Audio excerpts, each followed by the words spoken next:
सो hi friends, मैं हूं Nitin Niharika technology से। आज का ये वीडियो है कि टैली में हम कैसे quotation, sales order, estimate, proforma invoice, delivery चालान या डिलीवरी नोट का उपयोग हम कैसे करेंगे। कच्चा बिल पक्का बिल क्या होता है। वैसे तो ये कोटेशन, सेल्स ऑर्डर, एस्टीमेट, इन तीनों का मतलब एक ही होता है, नाम अलग अलग है बट मतलब एक ही होता है। तो देखते हैं कि इसका कैसे यूज़ करते हैं और इसकी ज़रूरत क्या पड़ती है हमें। तो ये एक मेरा सेल बिल है जो ओपन है। ये आप देख रहे हैं कि इस कंपनी को मैंने बिल किया हुआ है। कंप्यूटर रेंट का बिल है। ठीक है, इसमें पीरियड वगैरह मेंशन है सारा का सारा। तो इसको मैं बोलूँगा पक्का बिल। क्यों बोलूँगा पक्का बिल, आप देखते हैं क्यों। ठीक है, तो हम इसका एक बार प्रिंट देखते हैं कैसा दिखता है हमें, और हम ये प्रीव्यू में हम दिखाई देंगे। तो ये टैक्स इनवॉइस, अगर कोई भी कागज़ जिस पर टैक्स इनवॉइस लिखा हुआ है मतलब कि वो एक पक्का बिल है। और इसमें टैक्स कैलकुलेट हो रहा है, आप सामने वाले से टैक्स कैलकुलेट कर ले रहे हैं और आपको टैक्स भरना है। तो ये एक आपका पक्का बिल है। तो अब देखते टैक्स भरना है तो हमें देखते कि टैक्स कहाँ हमें पता चलता है कहाँ भरना है। तो हम ये टेली प्राइम में काफ़ी इजी हो गया है सारी चीज़ें। अब मैं GSTR 1 रिपोर्ट यहीं से ओपन कर लूँगा। मुझे ये इन्वॉइस बंद करने की ज़रूरत नहीं है। GSTR 1 ओपन करूँगा क्योंकि सेल बिल है, ये नवंबर का ओपन है। Alt F2 करके मैं पीरियड चेंज कर देता हूँ, दिसंबर 21 कर देता हूँ। और यहाँ पे भी दिसंबर 21 कर देता हूँ। तो ये B2B इन्वाइसेस है क्योंकि उसका GST नंबर था। तो ये ZOC टेक्नोलॉजीज आप जो देख रहे हैं यहाँ पे ये रिटर्न टेबल में आ गया है। तो ये टैक्स यहाँ पे कैलकुलेट कर रहा है। वो इसलिए कर रहा है क्योंकि मैंने सेल बिल बनाया है और वो टैक्स इनवॉइस है तो मुझे टैक्स भरना पड़ेगा। तो अभी हमारा वापस से सेल इनवॉइस ओपन हो गया, टैक्स इनवॉइस ओपन हो गया। ये एक पक्का बिल है। अब एक सेकंड कंडीशन आती है कि सामने वाले अब मुझे पेमेंट करेगा या नहीं करेगा, या भी उसने सिर्फ मेरे से बिल मंगवाया है, एक बोला है कि भाई परफॉर्मा इनवॉइस भेज देना। तो टैली में ये प्रोविजन है कि हम इस इनवॉइस को परफॉर्मा इनवॉइस सिंपल ये ऑप्शनल पे क्लिक करके हम कन्वर्ट कर सकते हैं। देखिए मैंने इसको क्लिक किया, ऑप्शनल किया, स्टेटस, अब ये ऑप्शनल हो गया। अब देखिए इसका इफेक्ट क्या आता है। मैं इसको सेव कर देता हूँ Ctrl A करके। ठीक है, अब मैं GSTR रिपोर्ट ओपन करता हूँ। GSTR 1 ओपन करूँगा, गो टू में जाके GSTR 1 पे क्लिक करूँगा और F2 करके पीरियड बदल देता हूँ। दिसंबर 21 का था, दिसंबर 21 का था। अब देखिए यहाँ पे B2B इन्वॉइस 3 थी, अब 2 हो गई है।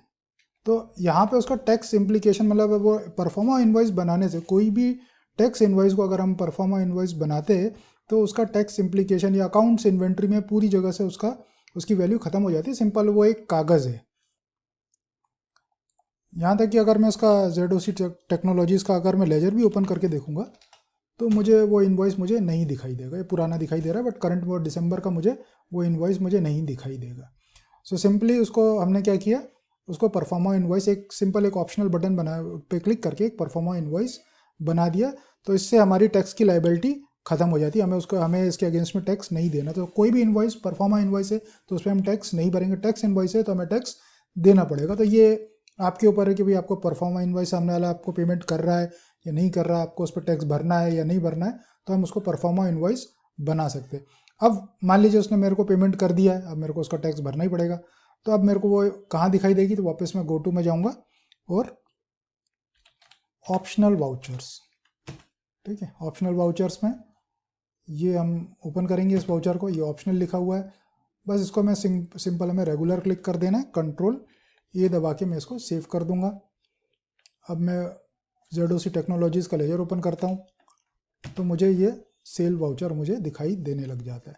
तो ये काफ़ी मतलब टैली में काफ़ी आसान है। आपको कुछ नहीं करना, सिर्फ ये ऑप्शनल पे क्लिक करना है तो परफॉर्मा बन जाएगा। वापस से क्लिक करेंगे, ये क्लिक करेंगे तो परफॉर्मा हो गया, दिखाई नहीं दे रहा है यहाँ पे।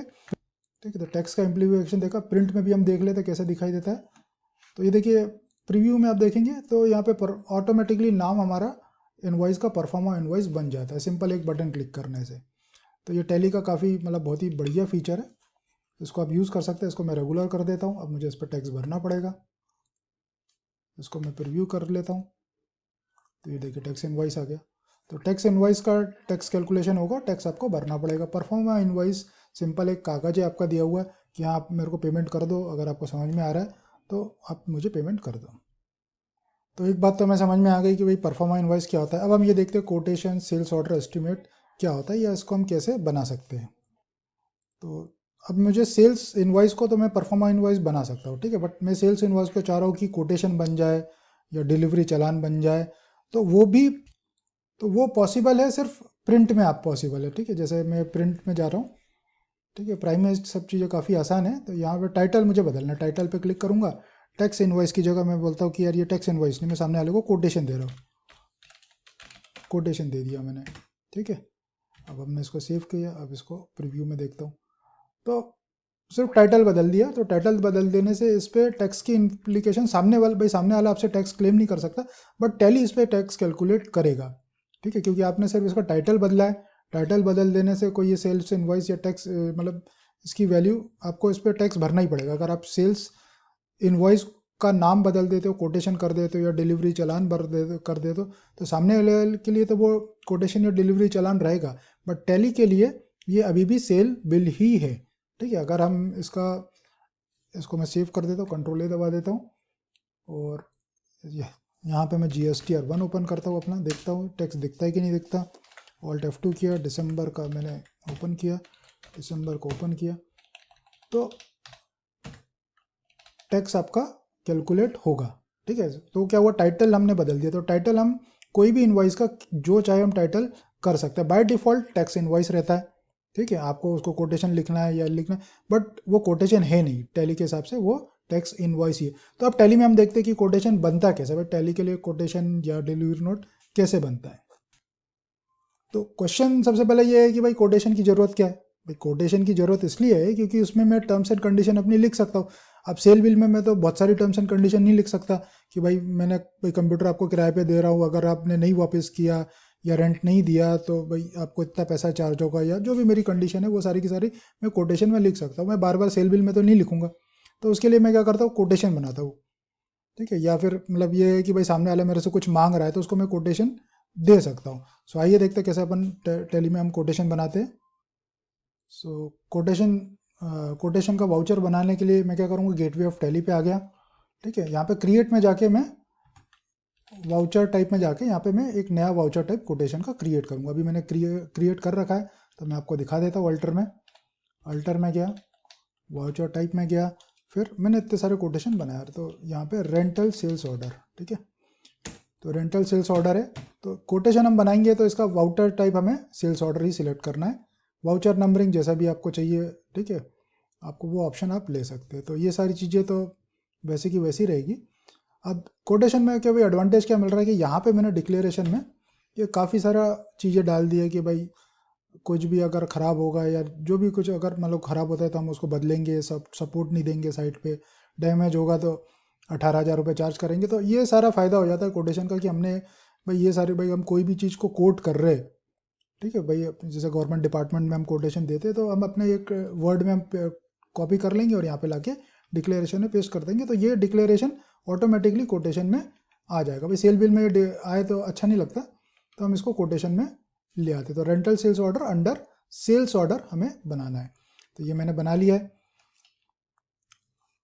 अब हम कोटेशन पे चले जाते हैं, यहाँ पे F10 करेंगे तो यहाँ पे मुझे वो कोटेशन रेंटल सेल्स ऑर्डर मुझे यहाँ पे दिखाई देगा। अब मैं यहाँ पे कोट कर सकता हूँ। तो एक मैं आपको कोटेशन जो बनाया वो दिखाता हूँ। तो जो बनाया कोटेशन है उसको देखने के लिए हम गो टू में जाएंगे, सेल्स ऑर्डर वाउचर्स में देख लेंगे, ठीक है। मेरा ZOC का ही देख लेते हैं हम, ये ZOC का मेरा रेंटल सेल्स कोटेशन है, ठीक है। तो ये हमारा कोटेशन है जो हमने बिल देखा था अभी, मतलब उसी का कोटेशन है। यहाँ पे मैं इसका, ठीक है, प्रिंट में जाएंगे और यहाँ पे करेंगे, क्लिक करेंगे और यहाँ पे प्रीव्यू देखेंगे। तो ये मेरा कोटेशन है, बट मैंने इसका नाम डिलीवरी चालान कर रखा है, ठीक है ये कोटेशन, बट इसका डिलीवरी चालान मैंने नाम कर रखा है। तो इसका फ़ायदा ये है कि भाई यही कोटेशन मेरा डिलीवरी चालान जैसा भी काम कर जाता है। अब कोटेशन का सबसे बड़ा एडवांटेज क्या है कि कोटेशन ना आपके अकाउंट्स में इफेक्ट करता है, ना आपकी इन्वेंट्री इससे कम होती है।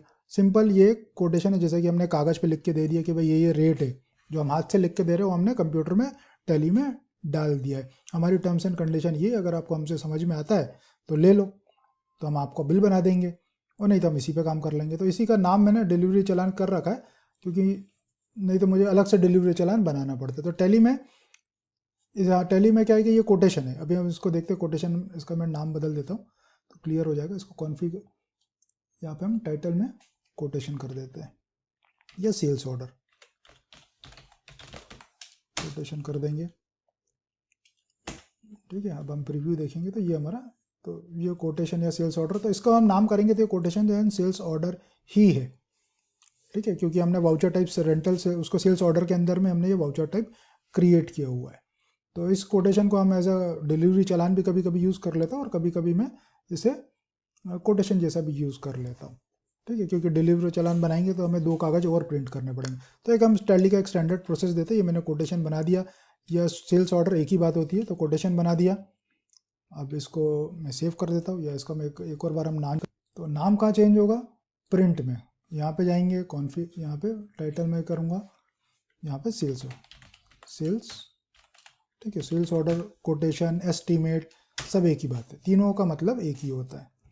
ठीक है, अब हम प्रीव्यू देखेंगे तो इसका नाम बदल जाएगा, ये हमारा कोटेशन आ गया। ठीक है, इसको हम कंट्रोल ए दबा देंगे। तो ये एक दूसरा कोटेशन में एक और आपको दिखा रहा हूँ, इसका प्रिंट देखता हूँ मैंने। ठीक है, अब मैंने एक बार टाइटल बदलूंगा तो सभी के लिए इफेक्टिव हो जाएगा। प्रीव्यू देखूंगा तो अब ये कोई नया आदमी है, मेरे से कंप्यूटर किराए पे लेना चाहता है, तो वो जो कंडीशन मैंने टर्म्स एंड कंडीशन दी थी वो पूरी की पूरी यहाँ पे लिख के आ रही है कि भाई ट्रांसपोर्टेशन का अलग खर्चा लगेगा, हर महीने आपको जैसे ही महीना ख़त्म होगा आपको पेमेंट देना पड़ेगा, पैकेजिंग का या डैमेज होगा तो कुछ भी, तो एक कोटेशन भाई अगर सामने वाला एग्री करता है तो इस पर मैं उसके नीचे साइन ले लूँगा, उसको मैं मेल कर दूँगा। अगर वो भोपाल का नहीं है या घर से मैं उसको कोटेशन दे रहा हूँ तो उसको मेल दे दूँगा, वो एक्सेप्ट करेगा। अब उसने एक्सेप्ट कर लिया, मान लीजिए कि वो एक्सेप्ट कर लेता है। ठीक है, तो कोटेशन अगर आप बनाते हो तो उसका इफेक्ट आपको जीएसटीआर में आपको नहीं दिखाई देगा। ये मेरे B2B जिसमें जीएसटीआर नंबर थे वो 3 के 3 है। और फिर मैं ये B2C स्मॉल इन्वॉइसेस देख लेता हूँ, तो इसमें मयूक करके नाम था, तो वो नाम आपको यहाँ पे नहीं दिखाई देगा। ठीक है, तो मतलब कोटेशन भी आप मान सकते हैं कि एक कच्चा बिल मान लो, या उसको जो भी आप बोल सकते हो। ठीक है, कोटेशन है वो, कच्चा है वो, अभी पक्का नहीं हुआ। ठीक है, तो अब सेकंड प्रोसेस है, अब हम देखते हैं डिलीवरी चालान कैसे बनाते हैं। ठीक है, तो डिलीवरी चालान के लिए वाउचर्स में जाऊंगा, दोबारा से F10 दबाऊंगा और डिलीवरी, मैंने इसका भी एक वाउचर टाइप बना रखा, डिलीवरी नोट रेंट करके। ठीक है, तो अगर आपको ये नहीं दिखाई दे रहा हो तो शो इनएक्टिव आप कर दीजिएगा। ठीक है, इनएक्टिव मतलब जो एक्टिव नहीं है उसको एंटर मारेंगे तो एक्टिव हो जाएंगे। ठीक है, तो डिलीवरी नोट नॉर्मली एक्टिव नहीं रहता है, तो उसको हम डिलीवरी नोट रेंट में, खाली सिर्फ मैंने इसकी नंबरिंग चेंज कर दी है ताकि समझ में आए कि यार ये डिलीवरी नोट का ही मेरा वाउचर है। तो यहाँ पे एंटर मारूंगा, डेट डालूंगा, यहाँ पे उस पार्टी का नाम ले लूँगा जिसका मैंने अभी कोटेशन बनाया था, और ये कोटेशन का जो नंबर आ रहा है उसको मैं सिलेक्ट कर लूँगा, एंटर मारूंगा, एंटर मारूंगा, एंटर एंटर एंटर करूँगा। हाँ भैया ठीक है यार, सब बराबर है, एंटर एंटर करके एंटर। तो जो मैंने कोटेशन में डिटेल फीड करी थी वो एज सच यहाँ पे आ जाएगी। तो कोटेशन में जो हमने डिटेल फीड कर रखी थी ऑटोमेटिकली पूरी की पूरी यहाँ पे आ जाएगी। बस इसमें चेंज क्या होगा, इसको हम प्रिंट देखते हैं, प्रिंट में जाएंगे, रिव्यू में जाएंगे तो यहाँ पे नाम डिलीवरी चालान आ जाएगा। और डिलीवरी चालान में क्या होता है कि भाई कस्टमर साइन करेगा कि हाँ भैया मैंने माल रिसीव कर लिया है। तो अब देखिए पिछली बार मैंने क्या किया था कि कोटेशन को भी डिलीवरी चालान बना दिया था, तो एक्चुअली डिलीवरी चालान था नहीं, वो कोटेशन था, उसमें टर्म्स एंड कंडीशन थी। अब टैली में ऐसा है कि भाई पहले कोटेशन बनाओ, भाई सामने वाला एग्री करता है तो उसको माल डिलीवर करो। अब डिलीवर में हम दोबारा से टर्म्स एंड कंडीशन तो देने की जरूरत है ही नहीं, बस उसके साइन लेने हमें, ताकि उसने माल ले लिया है, तो माल ले लिया तो उसको पेमेंट भी करना पड़ेगा। तो ये हमारे पास एक प्रूफ हो जाता है डिलीवरी चालान से कि सामने वाले ने माल ले लिया। बट डिलीवरी चालान देने से भी हमारे ऊपर टैक्स नहीं बनता। ठीक है, अगर मैं डिलीवरी चालान का भी वाउचर टैली में क्रिएट करता हूँ तो मेरे को टैक्स अभी नहीं देना है, क्योंकि अभी तक मैंने उसको टैक्स इन्वॉइस नहीं दिया है। तो GSTR1 मेरे को अभी वैसा का वैसा ही मिला। GSTR1 में इसका कोई इफेक्ट डिलीवरी चालान का नहीं आता, सेल्स ऑर्डर का नहीं आता है। तो अब ये बात भी हो गई। हाँ चलो, अब मैंने सामान दे दिया, उसने मेरे को पेमेंट कर दिया, अब मुझे इसका टैक्स भरना है, तो मुझे क्या करना पड़ेगा, टैक्स इन्वॉइस बनाना पड़ेगा। सो देखते कैसे टैक्स इन्वॉइस बनाते। इसको मैं पीछे जाऊँगा, इस वाउचर को मैं सेव कर देता हूँ कंट्रोल ए दबा के। अब ये बाय डिफ़ॉल्ट डिलीवरी नोट का ही वाउचर है, मैं F10 दबाता हूँ। अब मैं sales order rental sales open करता हूँ। ठीक है, और यहाँ पे मयूक अरोड़े। तो अब यहाँ पे जो रेफरेंस आएगा वो डिलीवरी नोट का रेफरेंस आएगा। डिलीवरी नोट में किसका रेफरेंस आता है, सेल्स ऑर्डर का, कोटेशन का आता है। तो यहाँ पे एंटर मारूंगा, कंट्रोल ए दबा देता हूँ, ठीक है, सब सही है, ओके कर देता हूँ, एंटर मार देता हूँ। जो डिलीवरी नोट में कुछ भी होगा तो वो यहाँ पे मुझे दिखाई देने लगेगा। अब तो यहाँ पे हम प्रिंट देखते हैं इसका क्या होता है, इसको प्रीव्यू हम देख लेते हैं। तो ये टैक्स इनवॉइस बन गया, ठीक है। तो हमारा एक पूरा प्रोसेस है भाई, पहले कोटेशन दिया, उसमें टर्म्स एंड कंडीशन थी, उसको अपने एग्री किया, तो हमने उसको माल भेज दिया, माल भेज दिया तो डिलीवरी चालान बन गया, और फाइनली हमने उसको भाई उसके ऊपर बिल रेज कर दिया ताकि अब हमें वो पेमेंट कर दे, ठीक है। और डिलीवरी चालान से पेमेंट करता है तो अच्छी बात है, ठीक है, लेकिन नॉर्मली होता नहीं है ऐसा, तो हमें टैक्स इनवॉइस उसको बना के देना पड़ता है। अब मैं इसको कंट्रोल ए करके सेव कर देता हूँ। अब मैं इसका देखता हूँ GSTR1 में क्या हुआ। सो GST1 ओपन करता हूँ, ठीक है, पीरियड बदलता हूँ, दिसंबर 21 करके पीरियड बदलता हूँ। तो अब यहाँ पे 11 था, 12 दिख रहा है मुझे, तो मुझे समझ में आ गया कि बढ़ गया। तो ये मयूख हैरोडे करके यहाँ पे रिटर्न टेबल में आ गया, मुझे उसके 183 रुपये मुझे उसका टैक्स भरना है। तो आपको लगभग बात समझ में आ गई होगी, मतलब कि टैक्स इनवॉइस से आपको टैक्स भरना है तो वो एक पक्का बिल है, उसके अलावा कुछ भी होता है तो वो एक कच्चा बिल है। तो कोई भी अगर टैली में वाउचर बना रहे हो, उसका इफेक्ट आपको GSTR1 में दिखाई दे रहा है, मतलब कि वो पक्का है। अगर GSTR1 में दिखाई नहीं दे रहा तो मतलब कि वो कच्चा। टाइटल आप किसी का कुछ भी बदल सकते हो, और टाइटल बदलने से टैली में उसकी जो जो वैल्यू है वो ख़त्म नहीं होती है। जैसे टैक्स इनवॉइस को मैं लिख दूंगा डिलीवरी नोट है, तो वो सामने वाले के लिए डिलीवरी नोट हो सकता है, लेकिन मेरे लिए वो टैक्स इनवॉइस ही रहेगा, ठीक है। बस टैक्स इनवॉइस को अगर आपको ये कि अभी टैक्स नहीं भरना है तो उसको परफॉर्मा इनवॉइस आप बना सकते हो, ठीक है। तो आपको समझ में आ गया होगा भाई टैली में पक्का क्या होता है, कच्चा क्या होता है।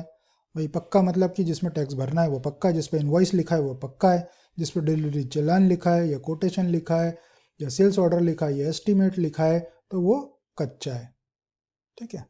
So thank you very much. So please like and subscribe. Bye bye.